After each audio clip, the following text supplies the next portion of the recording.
Memasuki hari-hari akhir Ramadan, pada tempatnya kita melakukan introspeksi, pada tempatnya kita melakukan evaluasi.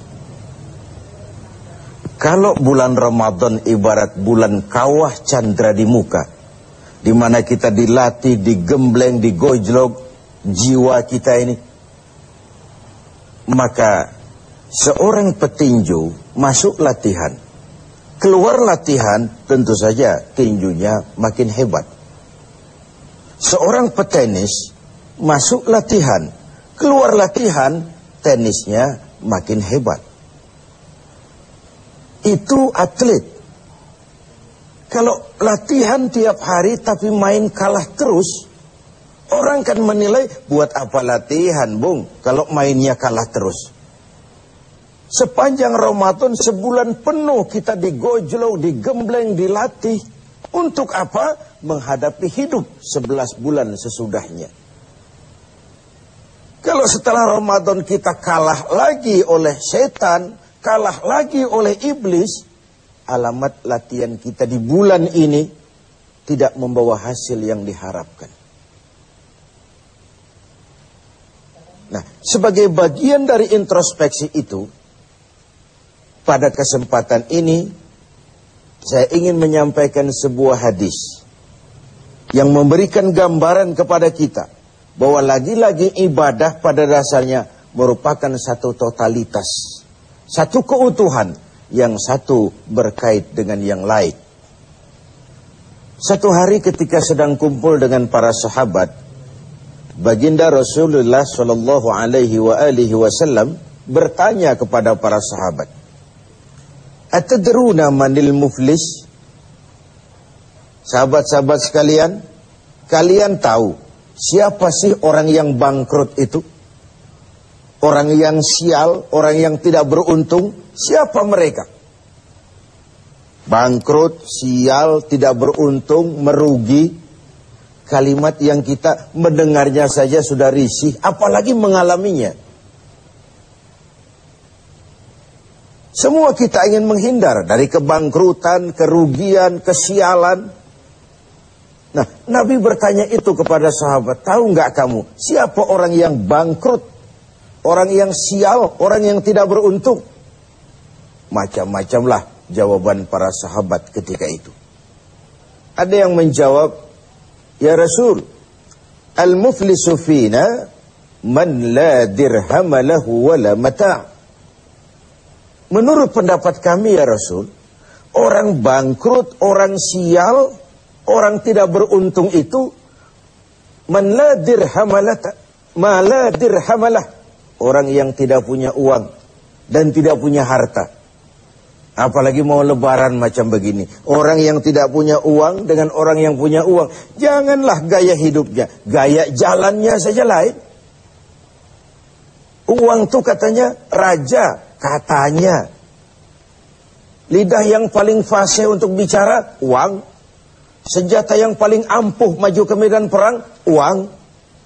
Urusan macet dibicarakan dengan lidah, dibicarakan dengan uang. Tokcer. Meriam pun tidak akan bunyi kalau ditutup dengan uang. Dan begitu seterusnya. Begitu jawaban sebagian sahabat, begitu juga pandangan banyak kita sekarang ini.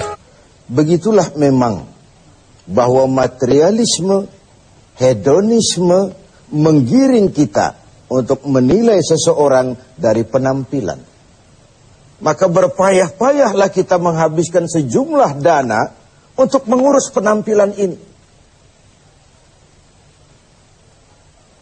Pengusaha tidak bonafid kalau menandatangani kontrak tidak pakai jam tangan Rolex, pulpennya Montblanc, sepatunya wah, mobilnya wah, bajunya wah, dasinya wah. Begitulah kebanyakan kita sekarang ini. Berpacu menata penampilan. Orang yang bangkrut, yang tidak punya itu semua. Tidak punya uang, tidak punya harta. Hidup cuma sekedar mengumpulkan keinginan-keinginan dan seterusnya. Mendengar jawaban ini, Rasul senyum. Ndak. Bukan itu orang bangkrut. Bukan yang tidak punya uang. Bukan yang tidak punya harta. Innal muflisa min ummati. Orang yang bangkrut, yang sial, yang rugi. Dari golongan umatku sendiri. Renungkan ini. Umatku. Ndak usah cerita Yahudi, Nasrani. Umatku yang akan bangkrut. Siapa mereka? Mayati yaumal qiyamah bisolatin wa siyamin wa zakatin. Yaitu orang-orang yang besok di hari kiamat dia datang menghadap Allah dengan membawa pahala solat. Tuhan, inilah pahala solat saya. Karena memang di dunia dia tukang solat.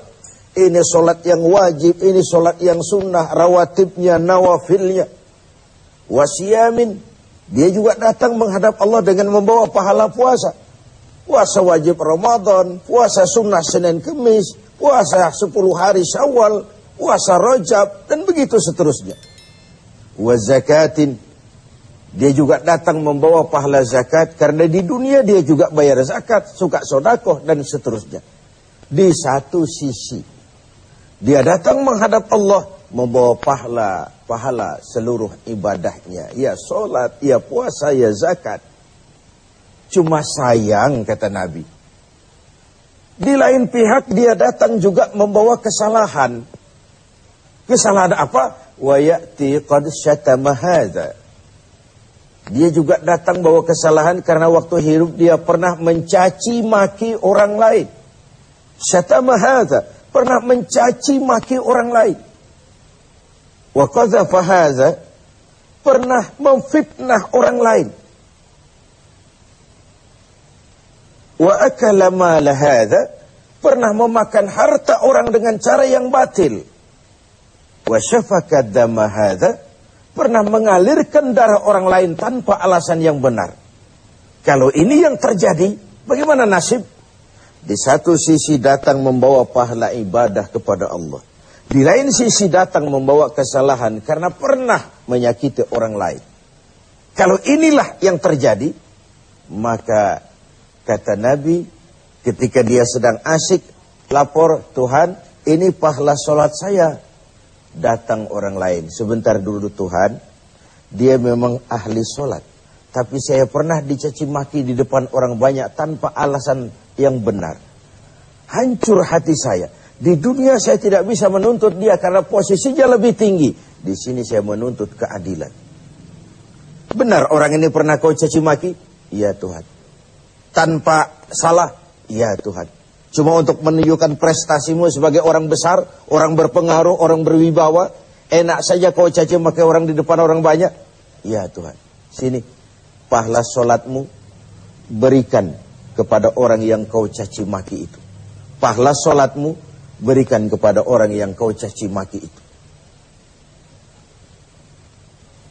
Lalu Tuhan, inilah pahala puasa saya. Datang lagi orang, sebentar Tuhan, dia memang tukang puasa, tapi saya pernah difitnahnya. Tercoreng arang di dahi, rusak nama saya, hancur privasi saya tidak bisa kemana-mana lagi dalam hidup ini. Saya menuntut keadilan karena di dunia saya tidak berani. Benar kau pernah fitnah dia? Ya Tuhan. Kau tahu lidah itu kecil bentuknya, besar akibatnya. Akibat ulahmu memfitnah dia, hancur namanya, tercoreng arang di dahinya. Kemanapun dia pergi tidak sanggup lagi mengembangkan diri. Ya Tuhan, ayo pahala puasamu berikan orang yang kau fitnah itu. Tuhan, ini pahala zakat saya. Datang lagi orang, sebentar Tuhan, dia memang bayar zakat, tapi dia pernah memakan harta saya dengan cara yang zalim, menggelapi uang negara, menggelapi uang anak yatim, menggelapi uang wakaf dan lain sebagainya. Di dunia tidak ada yang bisa menuntut, karena dengan uangnya dia bisa menyumpal hakim, dia bisa beli keadilan, dia bisa beli hukum. Karena kata orang, di dunia banyak pengadilan, tapi sulit mencari keadilan. Pengadilan banyak, keadilan yang sulit. Saya menuntut keadilan. Benar, orang ini pernah kau makan hartanya dengan cara yang zalim? Ya Tuhan, sini pahala zakatmu berikan kepada orang yang kau makan hartanya dengan cara yang zalim. Inilah nasib. Fa in faniyat hasanatuhu qabla an yuqda ma alaihi. Kalau habis sudah pahala ibadahnya diberikan kepada orang, sedangkan yang menuntut masih banyak, orang dia zalimi masih banyak, orang yang dia makan hartanya dengan zalim masih banyak, orang yang dia fitnah masih banyak.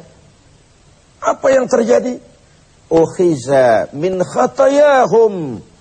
Kesalahan dan dosa orang yang dia fitnah, dia caci maki, dia makan hartanya, diambil, diberikan kepadanya. Dan pada akhirnya summa turihatin nar, diberikanlah dia, dilemparkanlah dia ke neraka. Sudah pahala dipreteli, dosa diberikan pula. Ini kan bangkrut, ini kan sial namanya, ini kan tidak beruntung namanya. Ibarat orang dagang, sudah modal habis, tagihan utang masih datang terus. Wajar kalau akhirnya kita terkena perkara. Oleh karenanya, kita melakukan introspeksi, evaluasi. Sudah baik hubungan kita kepada Allah di Ramadan ini, alhamdulillah. Mari kita melirik bagaimana hubungan kita dengan sesama manusia.